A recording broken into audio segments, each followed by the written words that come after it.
Bem-vindo de volta. Welcome back. Let's now talk about the other 5 Brazilians' important dates. Let's move on.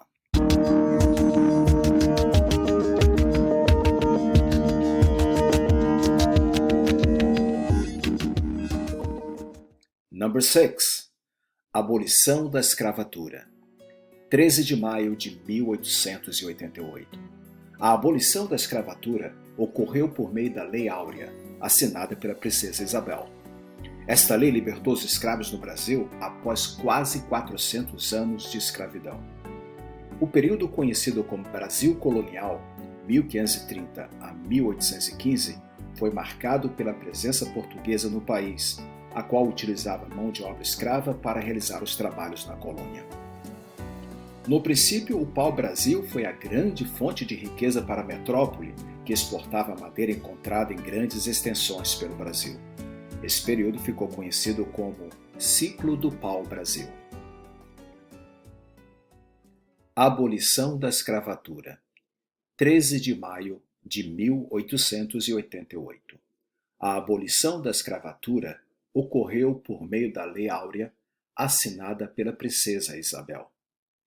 Esta lei libertou os escravos no Brasil após quase 400 anos de escravidão.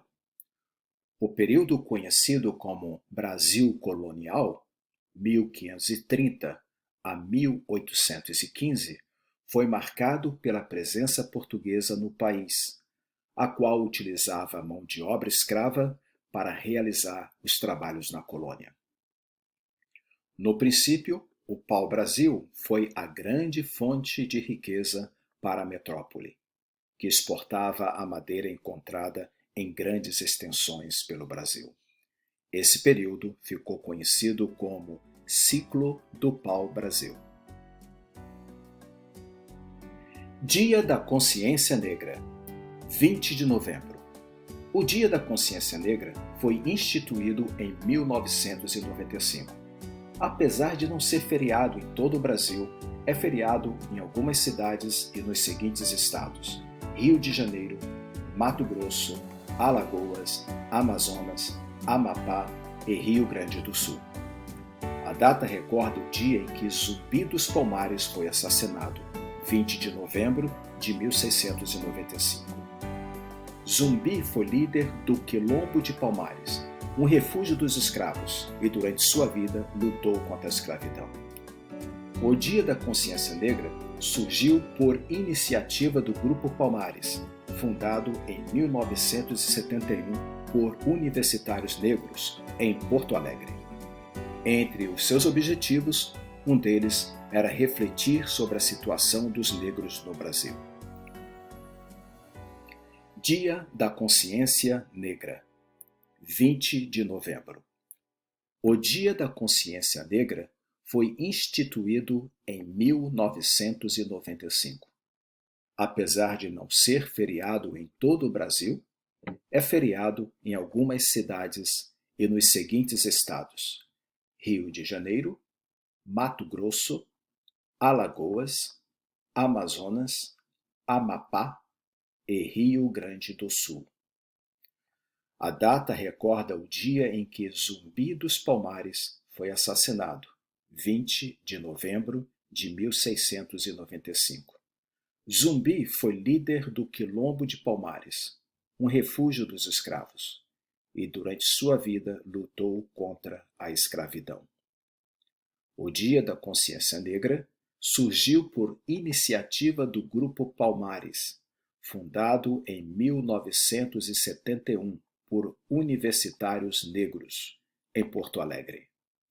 Entre os seus objetivos, um deles era refletir sobre a situação dos negros no Brasil. Estatuto da Criança e do Adolescente, ECA. 13 de julho de 1990. A Lei número 8069, Estatuto da Criança e do Adolescente, é um conjunto de leis específicas para cuidar das pessoas menores de 18 anos que vivam no Brasil. O Estatuto foi sancionado em 1990 durante o governo de Fernando Collor. Conhecido pela sigla ECA, o Estatuto prevê proteção integral às crianças e adolescentes brasileiras. Igualmente, estabelece os direitos e deveres do Estado e dos cidadãos responsáveis por esses cidadãos. Para o Estado brasileiro, criança é uma pessoa de até 12 anos incompletos e adolescentes de 12 a 18 anos. Excepcionalmente, nos casos previstos em lei, o ECA pode ser aplicado às pessoas de entre 18 e 21 anos.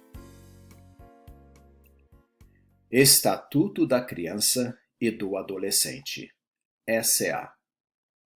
13 de julho de 1990.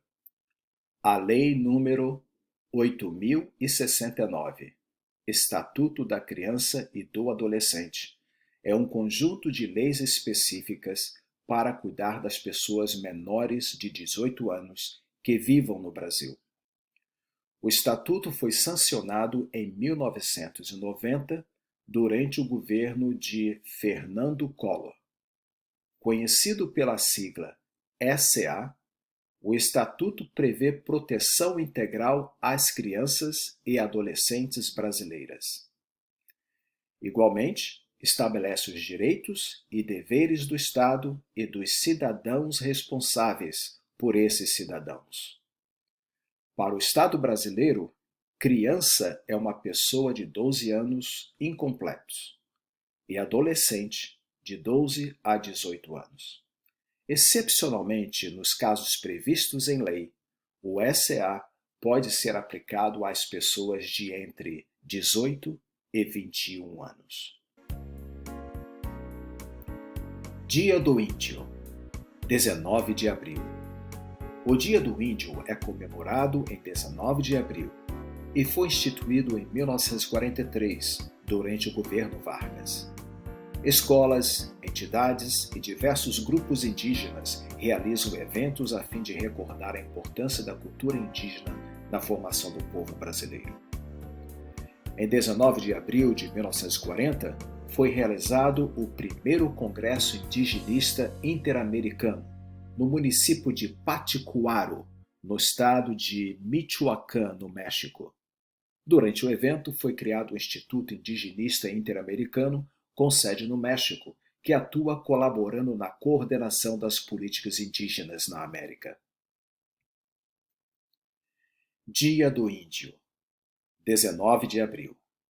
O Dia do Índio é comemorado em 19 de abril e foi instituído no Brasil em 1943, durante o governo Vargas. Escolas, entidades e diversos grupos indígenas realizam eventos a fim de recordar a importância da cultura indígena na formação do povo brasileiro. Em 19 de abril de 1940, foi realizado o primeiro Congresso Interamericano, no município de Paticuara, no estado de Michoacán, no México.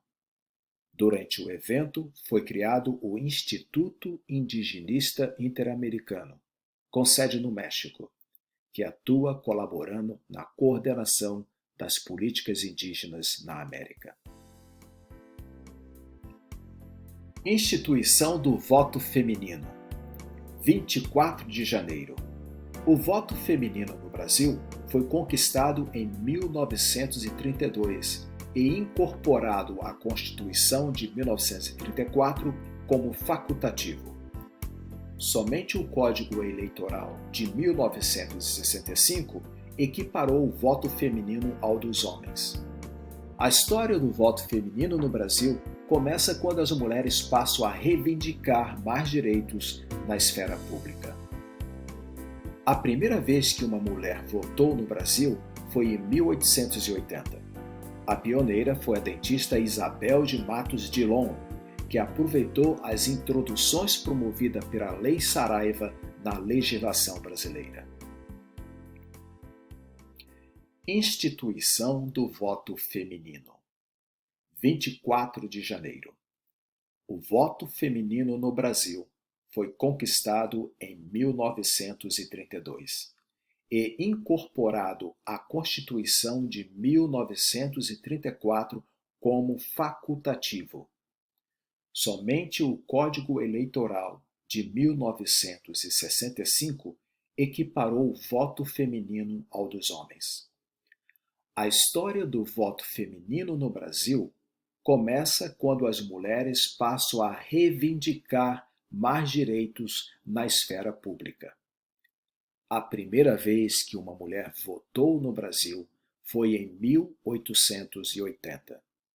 A pioneira foi a dentista Isabel de Matos Dillon, que aproveitou as introduções promovidas pela Lei Saraiva na legislação brasileira. A week from today, our next topic will be about the Brazilian population. There are so many interesting things to share about this subject, so stay tuned. Thank you for watching. Visit my Brazilian Portuguese YouTube channel for other lessons to help improve your language proficiency. Thank you so much. See you next time.